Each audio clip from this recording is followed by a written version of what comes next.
Pickaxe.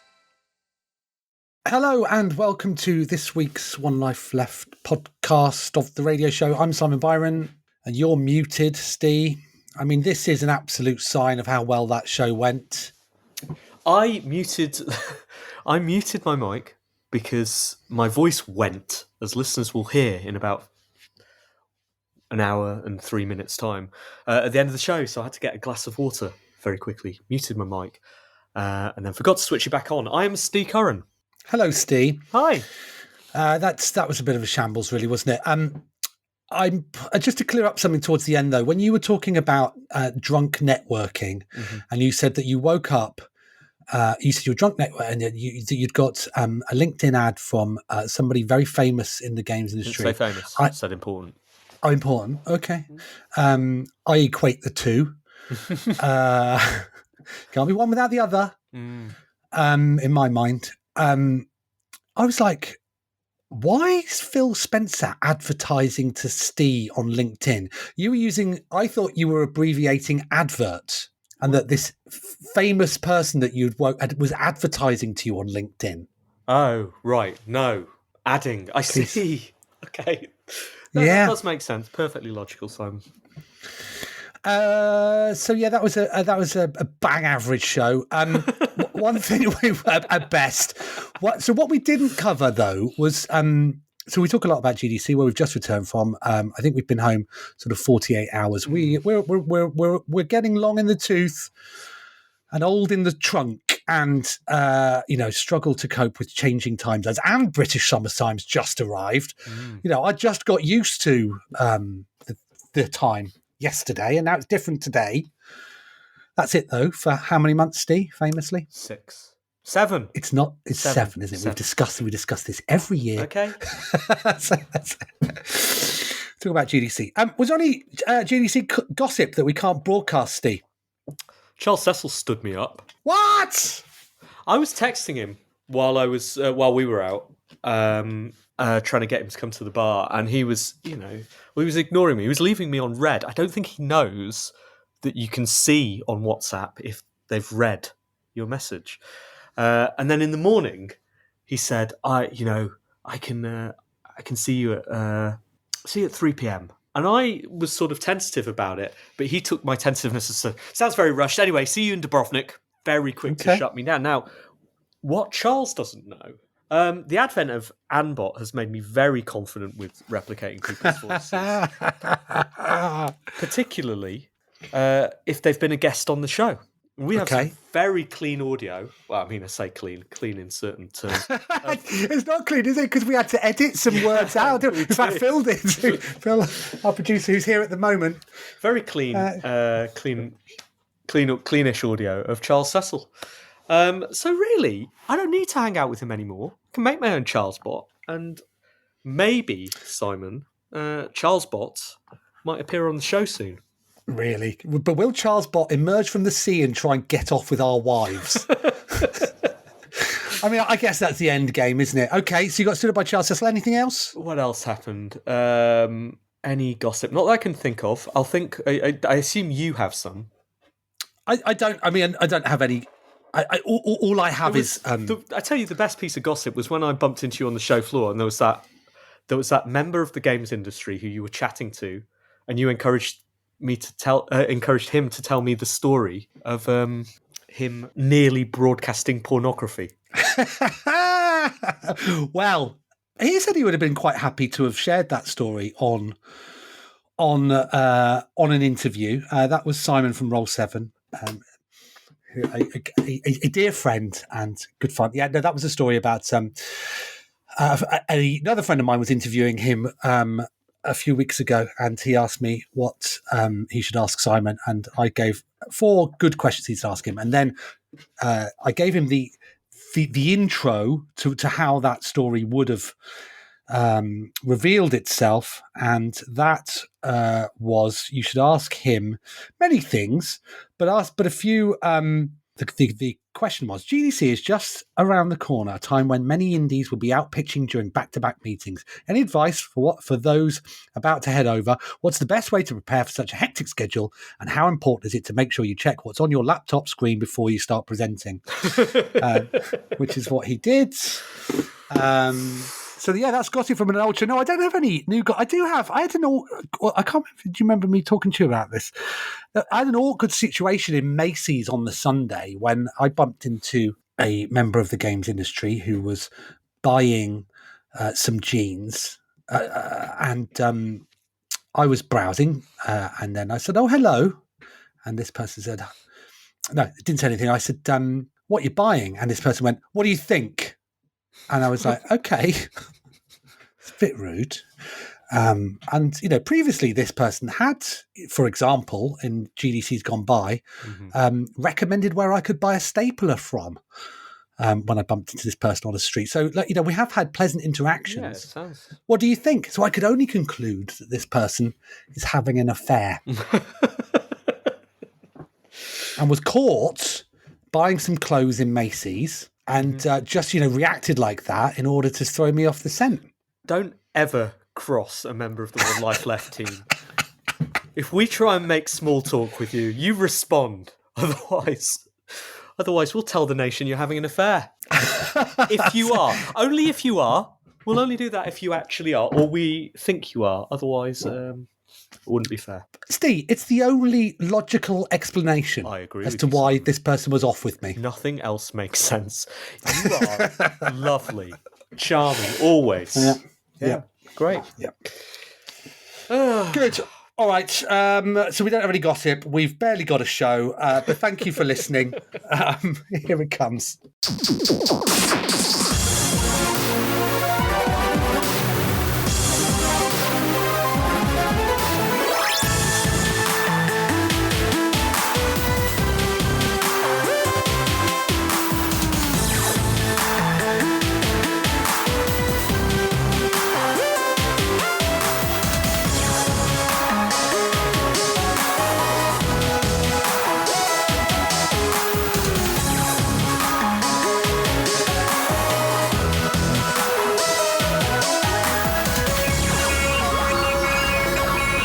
Hello, good evening, and welcome to One Life Left on Resonance 104.4 FM. We are a video game radio show. My name is Steve Curran.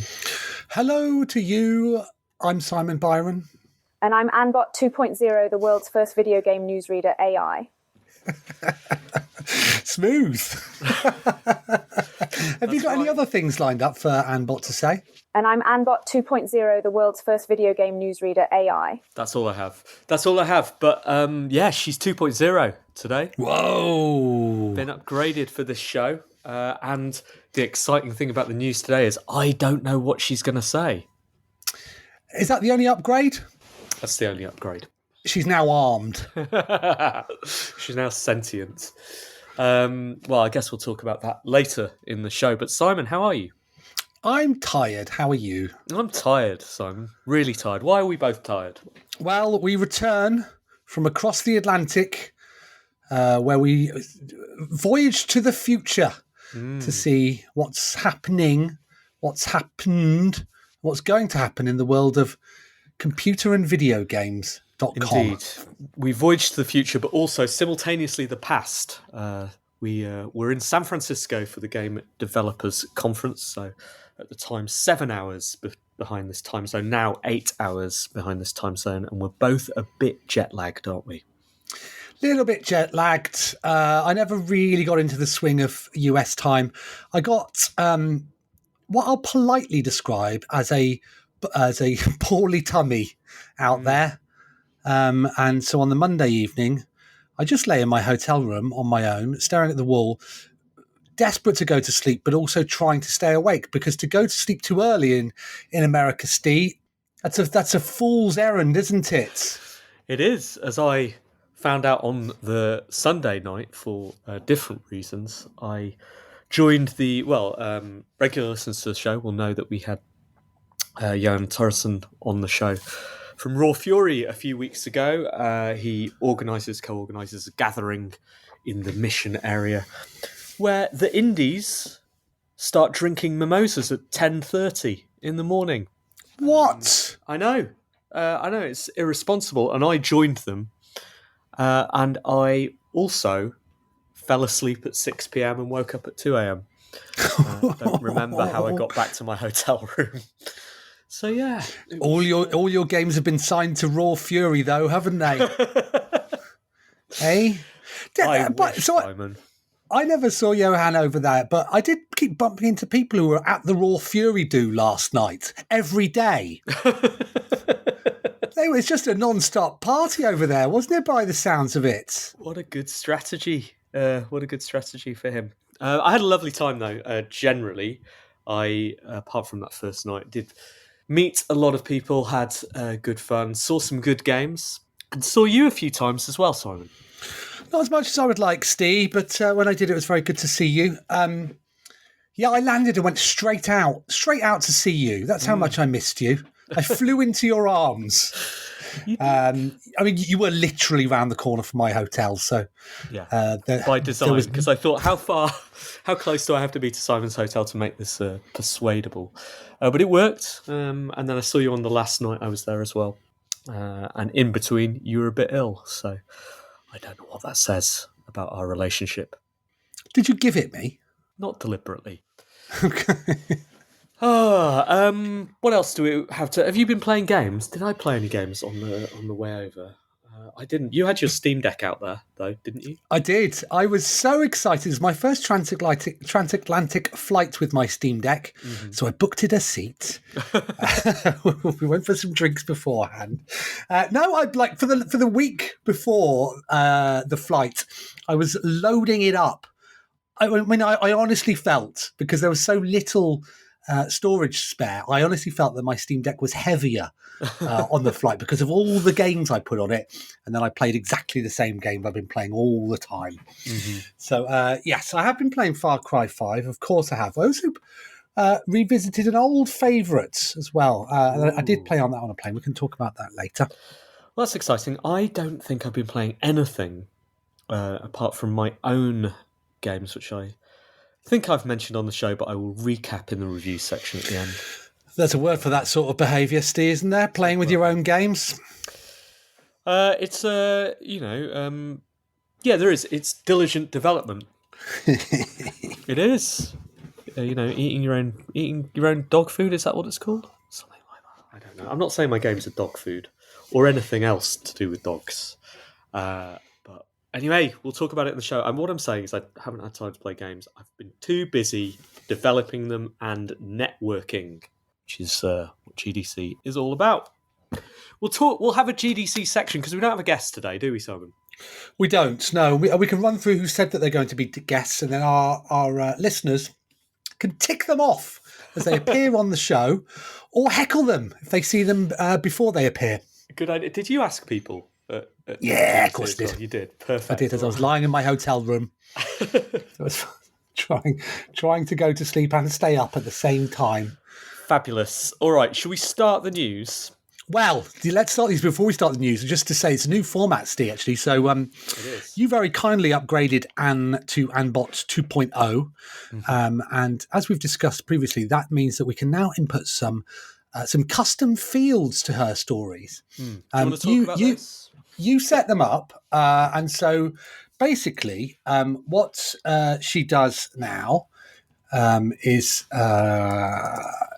she'll summarize a news story, usually from videogameschronicle.com. Thank you for that. But we can now specify who that writer of the report should be, and we do that in text form. Your examples are, e.g., news reporter, really sarcastic person, or a 5-year-old.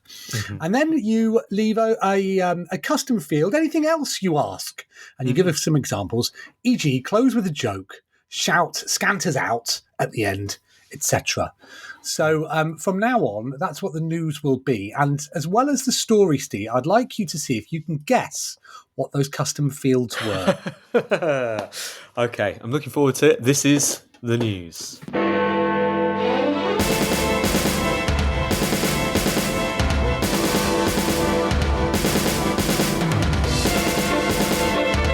life left.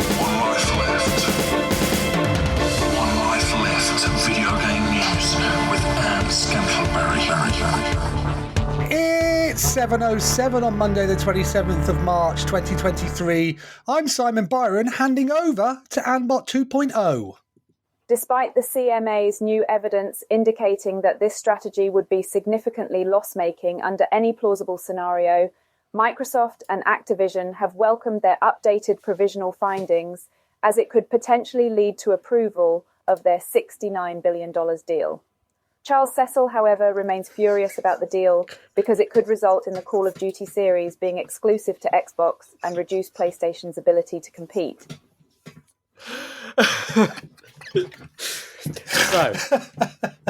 Okay, so who wrote it, and what has ANNt added?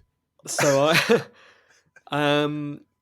I would. The news report seemed pretty straightforward to me, so it sounded like a news reporter to me. But I mean, Charles does care a lot about our news stories and often offers us opinions. But I think ANNt has been prompted to make sure Broken Sword developer Charles Cecil weighs in with an opinion on this story.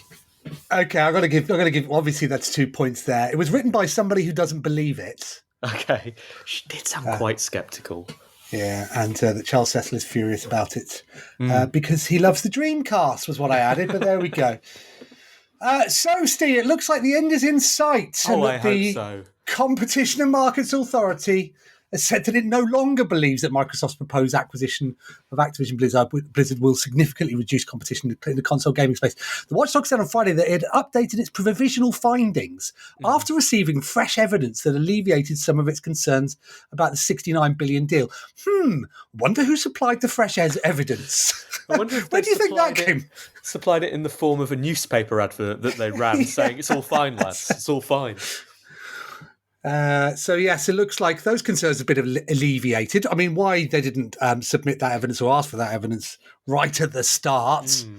It could all have been done now, and we could all be the 10-year countdown could have started. Yeah, and also we could have removed all of these stories from One Life Left because they have been boring every week featuring them. And of course, Charles Cecil pumped it up a bit today. So you're looking forward to playing Call of Duty on your Switch? For the next 10 years on everything. On everything. On everything.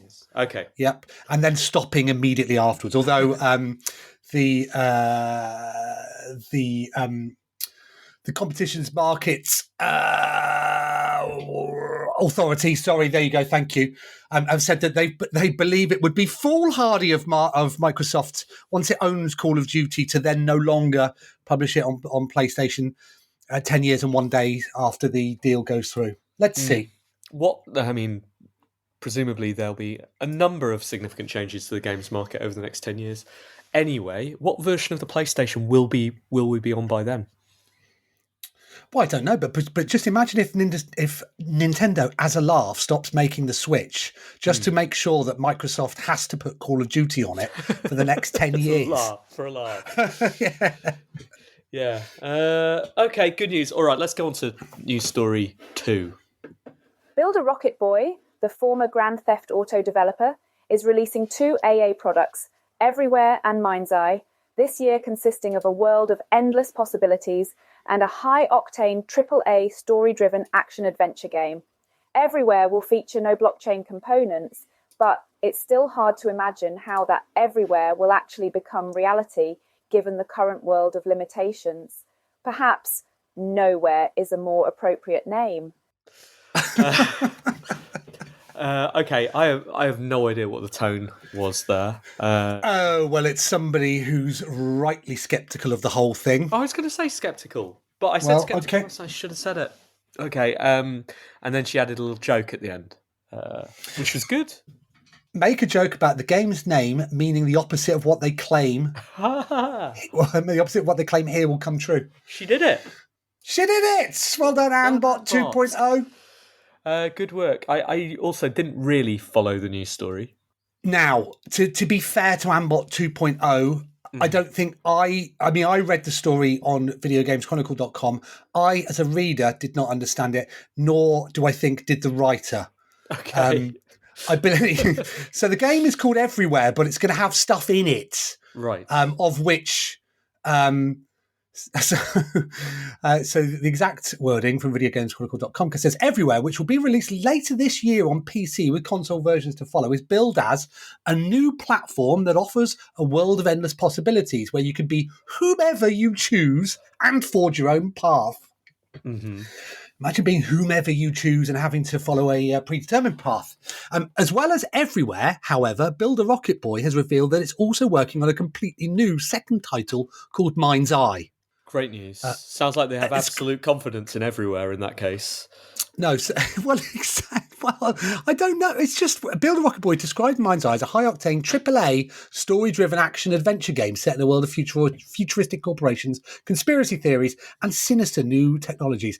Mind's Eye will be exclusively available within everywhere. Right, okay. As opposed to being released as a standalone product. Despite this, Builder Rocket Boy stresses that Mind's Eye and Everywhere are two distinct AAA products. Mm-hmm. It also notes that Everywhere will be in the hands of players this year, meaning it's not clear if Mind's Eye will be added to the game at a later date. Yeah, so it's some kind of Roblox style play, right? A metaverse-ish world for people to go and ideally, they assume, or they hope, create their own games within it, one of which they are showing off, which is going to be called Mind's Eye. I've gone onto the Wikipedia page. Okay. Augment Ann's report. Conceptualized in 2016, the game started development on Amazon Lumberyard. Okay. With a team of 3X Rockstar North employees, Leslie Benzies, Matthew Smith and Colin Entwistle, and then numbered about 30 staff by January 2017. So they've been working on this for, 7 years. Developing from studios based in Edinburgh, Budapest and LA, with the intention of offering a less restrictive experience than that of other games. I don't know what they are. And apparently, guess where it draws most of its influences from? Oh, I wonder. Where do you think? You won't get it. Second Life. Actually, that's unerringly close. Eerily close. It draws most of its influences from real life. According to Benzies. Of course, real life. Yeah. Right. In November 2020, the studio announced that it moved development to Unreal as well, set to be released in 2023. So there we go. Looking forward to it, Simon? Can't wait. News Report 3. At the 23rd Annual Game Developers' Choice Awards, Elden Ring and God of War Ragnarok won the majority of the awards, with the former being named Game of the Year. John Romero received the Lifetime Achievement Award, and Mabel Addis received the posthumous Pioneer Award, yet Hideo Kojima's deserving work went unrecognised.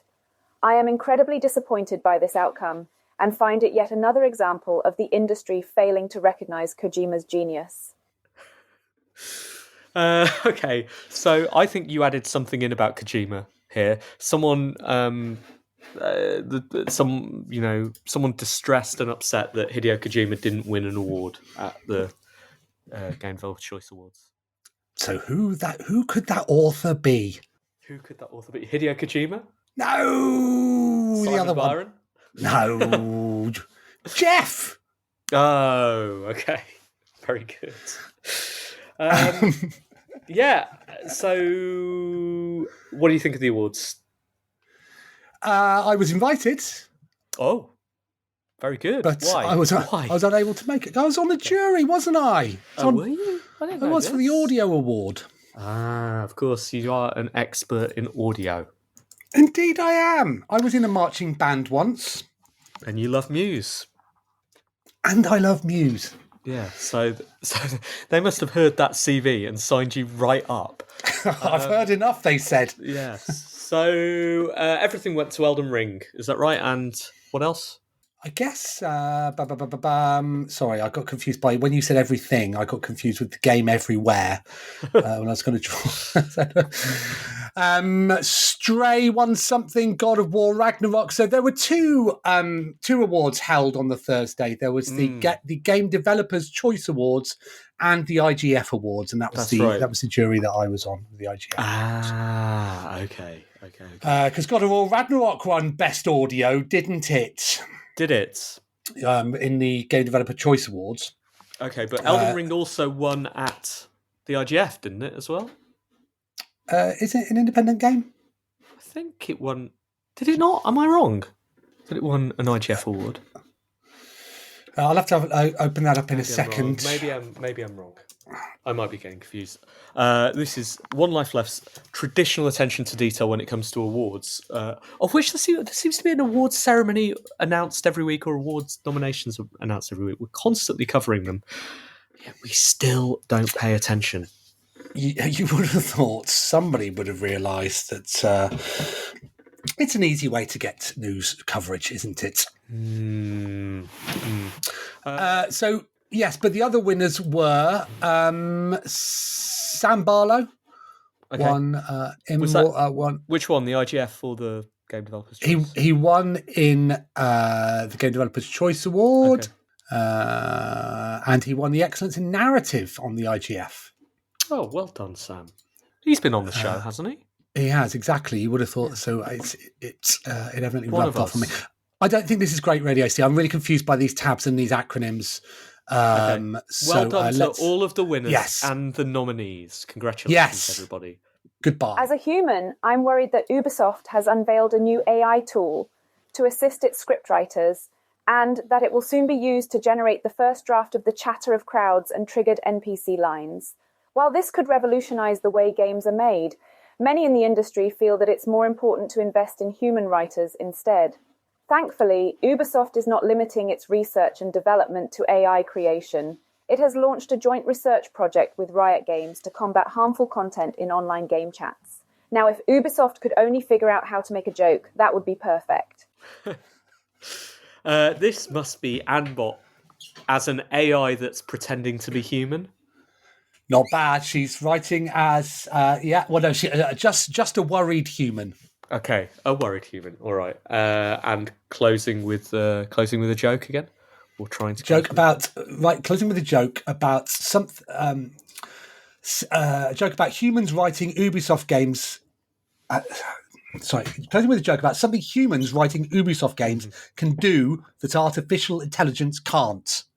Right. So she's saying, okay. Yeah, you're doing the right thing. SentiANNt is better the more instructive you are. So specifying the joke is definitely the right angle. Well, obviously, you know what the back end's doing, but the reason, because when you specify the author, sometimes she's writing it as that story as if there's a byline, or sometimes she'll say Jeff Keighley here, or what have you, which made me laugh a lot in one of the stories when I said she should write it as a man called Dave Video Games. She just said, Dave Video Games here. So there we go. Ubisoft is using AI to develop a tool that aims to support script writers, which will generate NPC phrases and sounds. Yeah. This is the correct use for AI in narrative, in my opinion, right now. As someone who has evidently, SentiANNt is not the only experiment I've been running in AI development at the moment. I'm actually trying to work out how you can use it interestingly and ethically inside video games. Ignoring the ethical part for a moment, as One Life Left often does, if you drill into how good AI is at writing and producing content, what you find is it produces loads of really basically average writing. And it's really, really impressive, but it isn't spectacular. The technology is spectacular, but the output is conservative. And to that end, it's great at producing the sort of mass content that players barely pay attention to. If you are writing not an MMO, but a large-scale open-world game which has dialogue, sort of flavor dialogue from NPCs who you don't really interact with, then it makes sense to me to produce that colourful dialogue with AI, so the dialogue can be new and interesting, or new and slightly different every time you see them, so then they seem less robotic, right? But you're still not engaging with them particularly, you're just hearing this as you walk by them. But it cannot replace, currently at least, or I think ever. It shouldn't replace the core of the story. You're still going to need a writer to produce that, at least produce it at a quality level that players will enjoy. So I think the future of game writing is writers controlling the output of AI that's sort of papering over the cracks, or filling in the stuff they don't want to write. We shall see. Following the initial publication of this story, many game developers on social media reacted negatively to Ubisoft's announcement and called for the company to invest in human writers instead. Mm-hmm. Yeah, of course. Alana Pierce wrote, as a writer, having to edit AI-generated scripts / dialogue sounds far more time-consuming than just writing my own temp lines. I would far prefer AAA studios, whatever budget it costs to make tools like this, to instead hire more writers.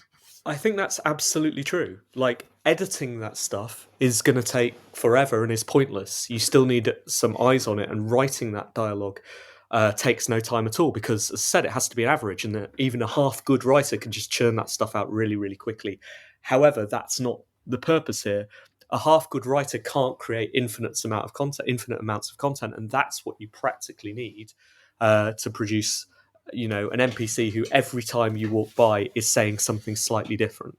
You can't do that except for algorithmically. And so that's a good use for AI. A poor use for AI is plotting out your game and replacing the writer.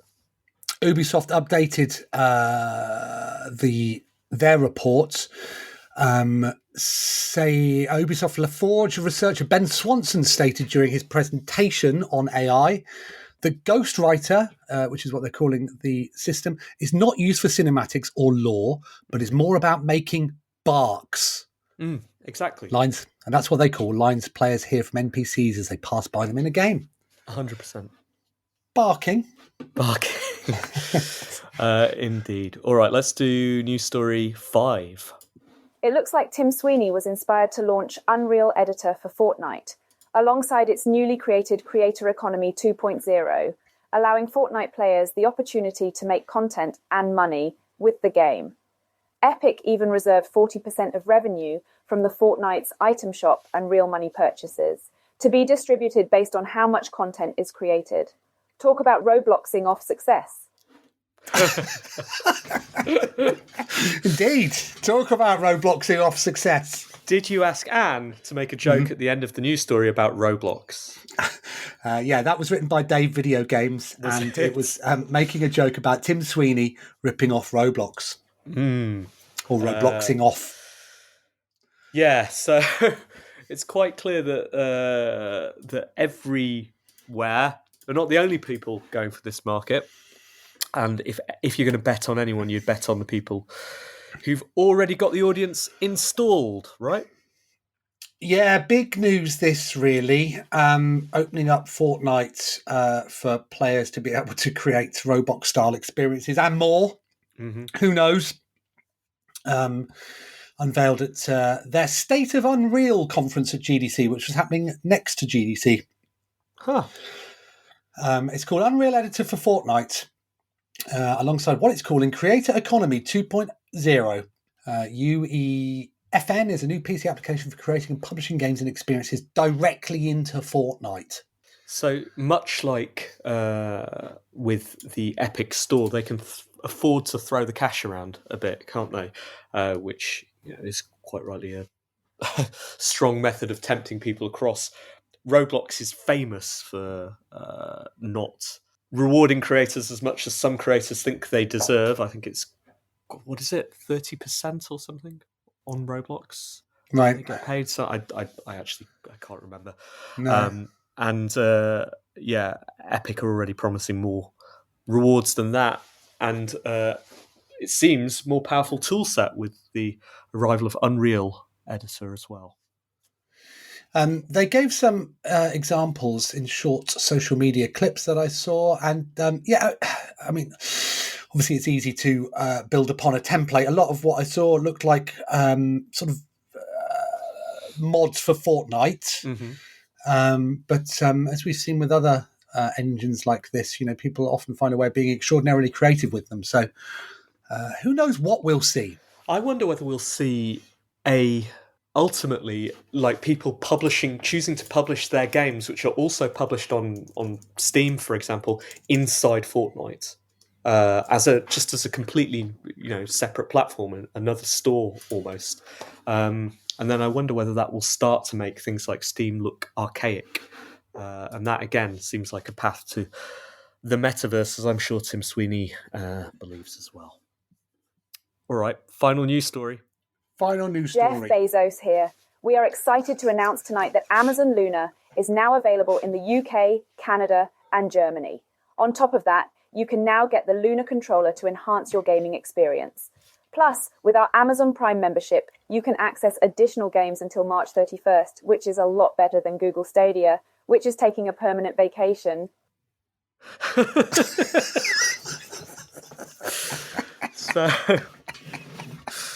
So once again, apologies to you and to Ambot, Simon, for cueing that story too early. But it was pretty clear that from her opening line, this is written as Jeff Bezos. Indeed. And did you ask her to snark at Stadia as well? Just make a joke about how Stadia was a lot better. So I included this, Steve, because I was interested in it, right? We've heard from our side of the pond that they, over back at the other side, they've been playing Luna for ages. And they launched it whilst we were over there. They launched it over here. Yeah. And so I was keen to get back and try my hands on it. Now, I would like you to explain to me the steps me, as an Amazon Prime member, you're welcome, Jeff, would need to take in order to play games on Luna in this country. Well, Simon, if I was Amazon, if I was Mr. Amazon, Mr. Jeff Amazon, I'd make it as easy as one click. I'd log into my Amazon Prime account and I'd click on a button and then you'd be there playing Far Cry, whatever, on your Luna. Is that it? That's not it, Steve. That's not it. No, first place I went was the Prime Video app on my phone. Sensible. Yeah, I mean, only because I couldn't see it on the store. Went there. Literally no mention of it. Okay. So I then went onto the Amazon store where they were selling Luna controllers, which you do not need for this. I thought, no, you're trying to trick me like that, Jeff, I thought. So I backed out of there, beep, beep, beep, beep, out of the Amazon store before I bought anything.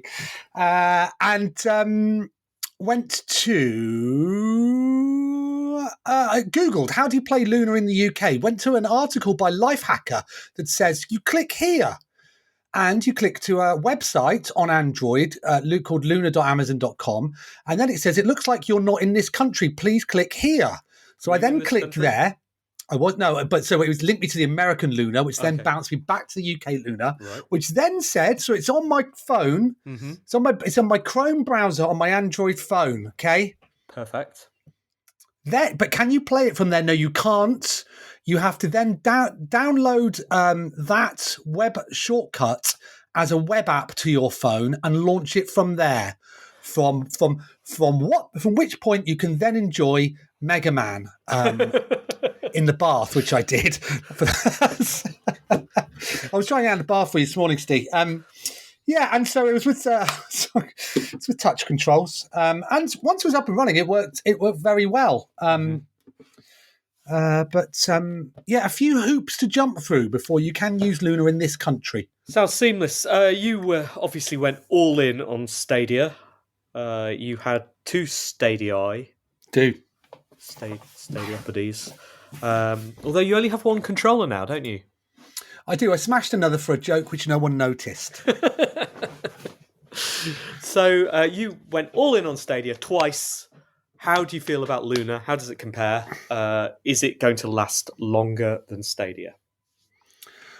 Well, you'd expect it to be pretty stable, given that the Amazon Web Services power most of the things on the internet, or many of the things on the internet. And this one's interesting. It's like, so Netflix's games strategy is to encourage you to download your games to your phone, whereas this is streaming, so it's much more platform agnostic. You don't need any hardware to power the oomph behind the games, so to speak. as a Prime subscriber, you get access to like 100 games, which rotate in and out. None of them particularly, or certainly at the moment, none of them sort of AAA games. But for £7.99, then there are some I think Resident Evil 2 and 3 are up there, and also Ubisoft Plus works on Luna. So if you are an existing Ubisoft subscriber somewhere, I think you can hop between desktop and cloud via Luna still. And if that's the case, then that's pretty good.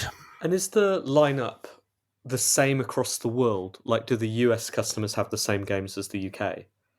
I don't know. I mean, I only played Mega Man in the bath this morning, but I will. I will look into it further for you, Steve. All right, fantastic. That's all the news. Thank you. It's all the news, Simon, and thank you to Annbot. One Life Left video game news with Anne Scantleberry.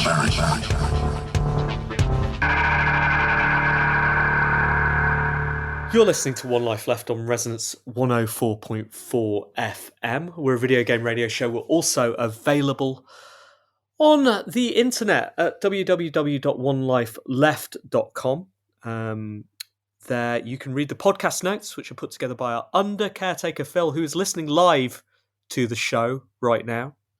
And nodding, and he keeps writing bits down here and there. Do you know what he's doing, Steve? I don't know, just taking notes, I think. Is he? Taking notes. I don't know if this is notes for the podcast notes that you'll find at www.onelifeleft.com, or if it's notes for HR, you'll be seeing later, saying, it keeps bringing up playing games in the bath again. It makes me very uncomfortable. Anyway. I was fully clothed, if that helps. Does it? I'm not sure. I'm not sure. Yes, we're a video game radio show. Thank you so much to Resonance for hosting us. Thank you to you for listening, especially to us in this jet-lagged state. Should we talk a bit about GDC, Simon? Yes, let's talk about GDC. So first off, did you go to the conference at all? I didn't know. I didn't. No. The most I went into GDC was on the expo floor when that opened on Wednesday morning. Annoyingly, as happens every year, I had a pass, just got massively overbooked. So we're spending too much time scurrying around between venues and halls, which meant I couldn't attend any of the talks in person. I am looking forward to going through them on the GDC Vault afterwards, though, because it did look like there were some cracking talks there. But no, the expo going via the North Hall escalators was the furthest I ventured. Same as me. Had a very, very busy few days out there, but did get a chance to wander around the expo. And again, I'm also looking forward to looking at the talks on the GDC Vault as well. I did. So the expo was great. We'll come on to that in a second. The expo is a big hall full of games creators and countries showing off their games and service providers and that kind of thing. I did bump into someone on the Tuesday, and we were just catching up, going, how are you finding how's your GDC? How's GDC been? Very busy, very busy. What about the weather? The weather's terrible. So he said, have you been to the expo yet? And I was like, no, I haven't. He's like, it's like a ghost town. Honestly, GDC has completely changed. It's like, it's like almost they've forgotten to tell people there is an expo. I was like, that sounds weird.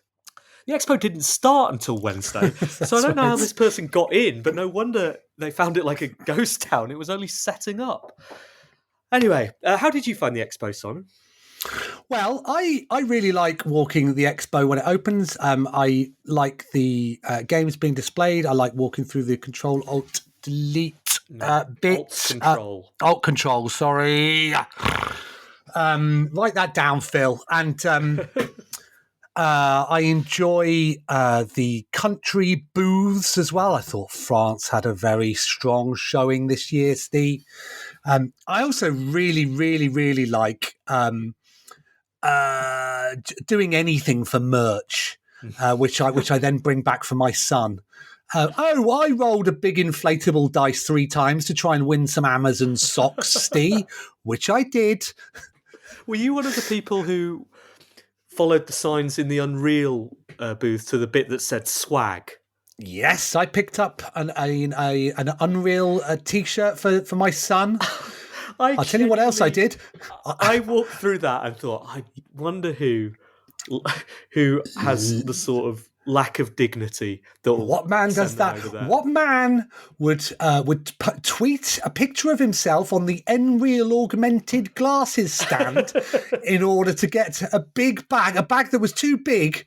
It was a brilliant advertising strategy by them, which I, though, distilled into my expanding rucksack so that I didn't look like one of those people who would do that sort of thing when actually I was.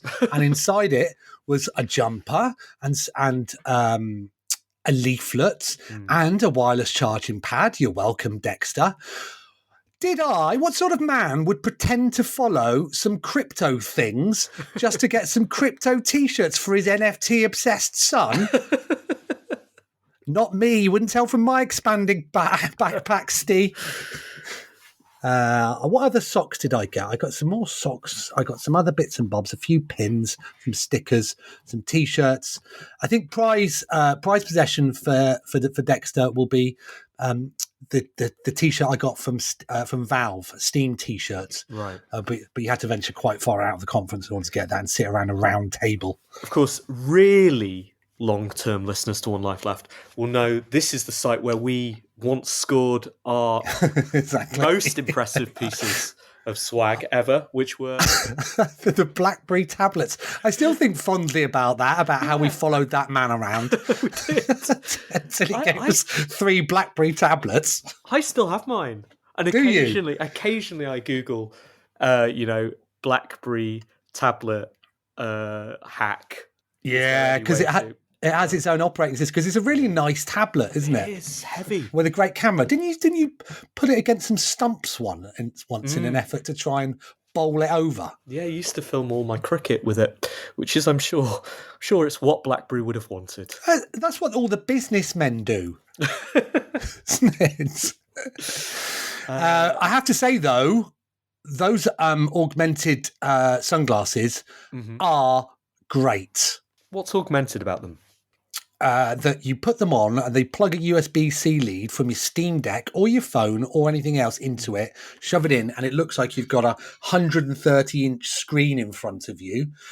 And you can black that out as well. So if you're on the plane and you want to, if you want other people to flick the V's at you whilst you can't see them, which is all that would happen, I think, if you're on a flight. But you'd be there enjoying a 130-inch screen. It's really impressive. So was that the most impressive thing you saw on the show floor? The most impressive thing that wasn't games. I did see a few really, really brilliant games, some of which in fact, all of which I won't name, just in case we sign them. Yeah, I saw some games as well that I liked. I saw a lot of people that I liked, and always made a point of saying, "Will you come on the radio show?" Okay. And we should go through that list as well. Didn't get any swag, but I spent more of my time, because I was there for business purposes and I'm not signing games. I spent more of my time in the St. Regis hotel lobby. That seemed to be the hub for me this year. That was where most of my days took place. Often it's the W. That seems to have fallen slightly out of favour. People moved to St. Regis this year. And a couple of people's offices as well. So, yeah, it's busy for business, but it was fun as well. Who did you invite on the show? Well, I'm more subtle than you, Steve. So, whilst I didn't say it out loud, I did call Mike Bithell handsome. So I said it out loud to Mike Bithell. I'd forgotten how handsome he is. Or is he getting more handsome? I think he's maintaining a sort of 10 out of 10 air. I mean, he looked good in his Tron Lycra, didn't he? It's so good. Did he give you the special demo? Where you have to lie down, and he lies on top of you, and he puts his arms out either side. He rides his. Apparently, that was in apparently that was in Tron 3. He told me. He told me not to mention it. I saw him, and he said, "When can I come on the radio show again?" Before I'd asked him, I was going to ask him. Right. He said, "Anytime you want, Mike." anytime you want. Well, he's got a game coming out soon, so we should get him on for that. And every other week, it sounds like he's really keen. No, he's more TV. He's got a face for TV. He's so handsome. I'd forgotten. Honestly, I hadn't seen him for ages in real life. And handsome young man. Our friend Michael from Pixar, he wants to come back on the show. I surprised him, didn't I? You did. You gave him a kiss. Well, not just that. When he was slagging off the band I love, I got him. You did. And he couldn't believe how I did that. He said, I said, well, who do you like then? And then he was about to tell you. I said, let me tell you who I've just started listening to a lot of. And it was the same band that he has. He couldn't believe it. It was Fall Out Boy, wasn't it? Indeed, it was, Steve. I was wondering why you were avoiding saying that, so I thought I'd say it. For no reason. I just want me and Michael to be at the gig, and no one else. Talk to Adriel, Train Jam. Adriel, who's now... I've not seen Adriel for Adriels. I saw her in the Yerba Buena Park, and she said, when can I come on the radio show? She's at Inner Sloth now. I know. Yeah. She was employee number 4 or 5 there. Right. Making Among Us. She said, really great, and she would love to come on the show. Really? So you think getting her on a radio show of a small number of people would be wise and that nothing would go wrong? At some point, we were talking about her job and how it was when she joined, and she said something about having imposter syndrome. And I thought, is this a joke? Is this? I don't know. I mentioned it, and she went, "Oh yeah." That was it. It was just classic banter. Who else did you ask? All the game developers of all of GDC. Oh, great. It's going to be a busy few weeks then, isn't it, on the show? Yeah. Great. Wonderful. Well, I had a good time at GDC. Generally, I had the best time when I was seeing you and our other friends out there. Are you looking forward to next year already? I don't like the way when you leave, like even on the Wednesday, there's already a sign that says "See you at GDC 2024." How's the date? Yes and no. I mean, I did it wrong again this year. Like I said, I filled myself up. GDC is what you make it, and what I made it was just a constant hassle. When actually what I should have been doing was leaving some space in my schedule to enjoy the spontaneous. I bumped into a few people I'd not seen for years and years and years, and unfortunately I was always dashing between meetings, trying not to let anybody down. And I attended all of those meetings, Steve. I did get really, really, really annoyed on Thursday morning. I was heading. So I flew back late Thursday evening, so I had all of Thursday there. But that does mean that Thursday, that sort of last day there, it's actually the same as you, wasn't it? It means that before you head to the show, what you've got to do is you've got to get up, you've got to check out, you've got to pay your bill, you've got to do something with your luggage, and then get into your day of meetings before going back and retrieving your baggage, etc., etc. And I ended Wednesday by hugging you. I still had a damp arm from where that man had thrown that drink over me, and you were drinking the apology. I hope you gave me the apology. Yeah, no, I'm not saying I'm not begrudging it. No, you were implyingly begrudging it. No, I was leaving, and you were drinking the apology, and that's fine. I didn't want to drink the apology because I did not accept it. You did. On your behalf, I drank that apology. Yeah, but anyway, so that was very late at night, so I didn't have a huge amount of sleep. You're younger than me. It was late for me. It was about I think I got home about 12:30. And then my first meeting was at 9:30, right? So I needed to have breakfast and checked out and all that sort of stuff. Anyway, we were meeting in the corner of the park on Thursday morning. I got there a few minutes beforehand, and I took a picture of myself, which I emailed to this person. I'm going to narrow it down, Steve. It was a man. And I emailed to this man and I said, I'm here, right? And it's a few minutes before. Email back 2 minutes later. It simply says this: gotta cancel this. Let's catch up post GDC. Gotta cancel this. let's catch up post GDC. Okay. I mean, like, there's no apology there, is there? No. Just gotta cancel this. No apology. No reason. I mean, I don't need anybody to explain it, but if they'd said, hey, look, something's happened. Let's catch up post GDC. None of that. Gotta cancel this. Let's catch up post GDC. I looked at that livid. I rushed around this morning. I've checked out of my hotel. Gotta cancel this. I tell you what, you won't be catching up with me post GDC at all. You sent him a picture. Yeah, exactly. He sees a picture of me and goes, gotta cancel this. Yeah. We all know. Anyway, that was my only no-show. Or maybe he found me too attractive, Steve. Maybe he couldn't trust himself. Oh, that's it, yes. Actually, that's fine then. Maybe we will catch up. In the bath, in all of your clothes.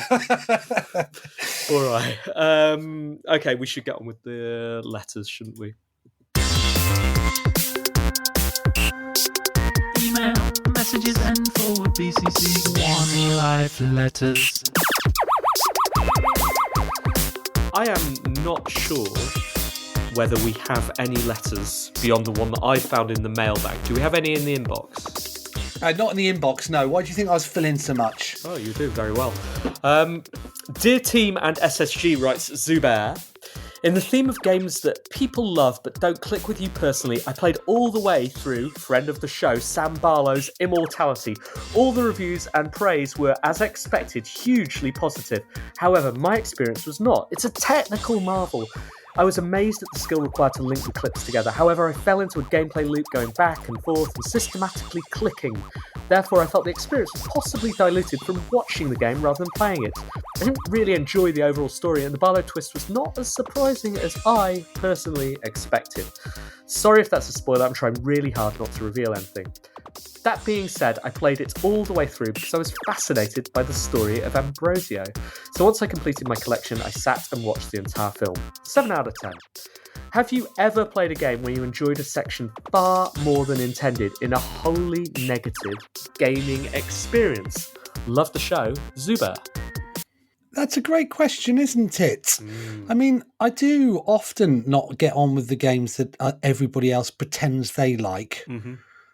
But enjoying a game enjoying something almost out of spite. I don't know if it's out of spite, but I find in big, often Japanese RPGs, Square Enix RPGs, there will be a sub-game of some sort, or even the metagame of leveling up characters, which I enjoy far more than the grind of the game, and especially the narrative. Like, I very rarely enjoy the narratives in these games, little stories in these games, but I do enjoy a lot of the little cracky little mini games that are part of them. I don't know if that fits with what Zubair's asking. It's better answer than you. It's going to be the best that Zubair's going to get. And we haven't had any other letters, have we? Well, everybody's been busy, haven't they? But we're back now, and we do. Back. If this section is not evidence enough, I need to spell it out. We need your letters, so please do send them to team@onelifeleft.com.